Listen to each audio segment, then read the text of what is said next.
Do you solemnly swear or affirm that you will support and defend the Constitution of the United States and the Constitution of the State of California against all enemies, foreign and domestic, that you will bear true faith and allegiance to the Constitution of the United States and the Constitution of California, that you will take this obligation freely without any mental reservation or purpose of evasion, and that you will well and faithfully discharge the duties upon which you are about to enter? I do. Congratulations, Dad. Thank you. Thanks, son. Thank you. Okay. Thank you so much to my son, Derek, and my wife, Susan. I want to thank the people who made this possible for me. First and foremost, I want to thank my family. My fantastic wife, Susan, who has always supported me, as have my two sons, Jordan and Derek, and my daughter, Amy. Derek, himself a very young and bright lawyer, flew here to administer the oath, which has made the ceremony very special for me. Most importantly, I want to thank the people of District 6 in Northeast Fresno. They have given me the honor to serve them once again. I can assure you that I will continue to be your voice at City Hall. I will fight on your behalf to improve the entire city.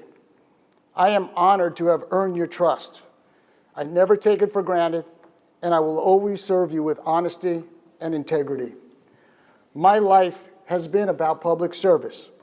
I've spent 27 years helping veterans as a clinical psychologist at the VA hospital, 3 years as a naval lieutenant in the United States military, and 8 years now as an elected official. As I enter my third and final term on the Fresno City Council, it's clear we face many significant challenges. We have escalating crime. We've had 5 murders this year already. We have increased homelessness all over our highways and throughout our city. A pandemic that has resulted in businesses being destroyed because of terribly destructive policies coming out of Sacramento. Children that have been hurt through extended school closures. Politicians pushing radical agendas that promote bigger government, weaken criminal laws, and hurt our economy. My colleagues and I clearly want to improve our city, and each member has their own views on the best way to do that. We often agree, and sometimes we strongly disagree. As a lone conservative and Republican on the council, I believe in certain principles, and they guide my decisions. First of all, I believe in the Constitution. This is the law of the land. It is not a work in process, but it's to be taken literally. I just took an oath swearing allegiance to defend the Constitution for the 4th time, 3 times as an elected official, and once when I entered the military as a United States Naval Lieutenant. The oath says, and I quote, "I do solemnly swear that I will support and defend the Constitution of the United States against all enemies, foreign and domestic, that I will bear true faith and allegiance to the same." Those are not just words to me. They mean everything. And yet we've witnessed a governor and other local elected officials support unconstitutional mandates that have closed businesses, destroyed lives, and destroyed livelihoods. We've seen churches closed, but abortion clinics remain open. Most troubling is we've seen elected officials from both parties endorse and support these insane, unconstitutional, and destructive policies in clear violation of the oath I took today and in clear violation of every elected official. I believe in the freedom of religion. The churches should never have been closed. I believe in freedom of speech, whether you like the speech or not. I believe in the Second Amendment and the right to bear arms, which is why I oppose law-abiding CCW permit holders from being banned last year from entering City Hall. I believe in traditional and family values, the sanctity and importance of the family. I believe in the critically important roles of fathers and mothers in their children's lives. People talk about toxic masculinity. We believe in strong fathers. I believe in the sanctity of life and that all lives matter, including the unborn. I believe abortion is evil. I believe there is behavior that is right versus wrong, good versus evil, moral versus immoral, and just versus unjust. I believe in law and order.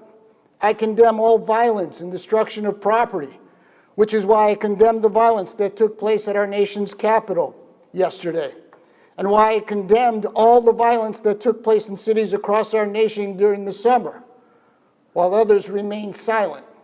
Many who criticized what happened at the Capitol said nothing about what took place during the summer. I believe in the strengthening of criminal laws, not weakening them as has occurred with Props 47, 57, AB 109, and zero bail. The weakening of criminal laws, along with Governor Newsom releasing 20,000 inmates into our community, handing out 20,000 needles to drug addicts every Saturday outside Roding Park, which has been going on for decades. These are the reasons we have skyrocketing crime and murders in our streets. These insane policies can no longer be ignored. They must be changed if we're to seriously stop the rampant crime. I believe in personal responsibility and accountability. I believe in equal opportunity for everyone, not equal outcome, which is nothing more than socialism. A job, I believe, is the greatest way to help someone and keep them out of poverty, not dependency on a government check.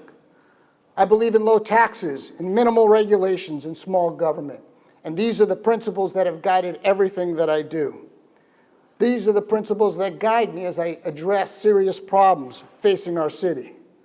I want my constituents to know that I will continue to speak out strongly against policies that hurt our city and support those that advance it.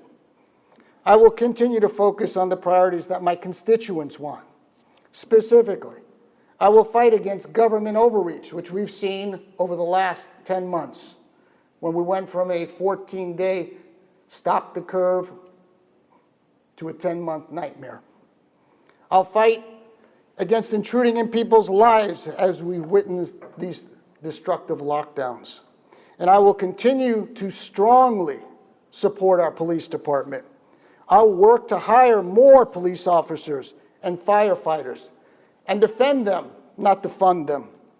Increase the homeless task force rather than weaken it.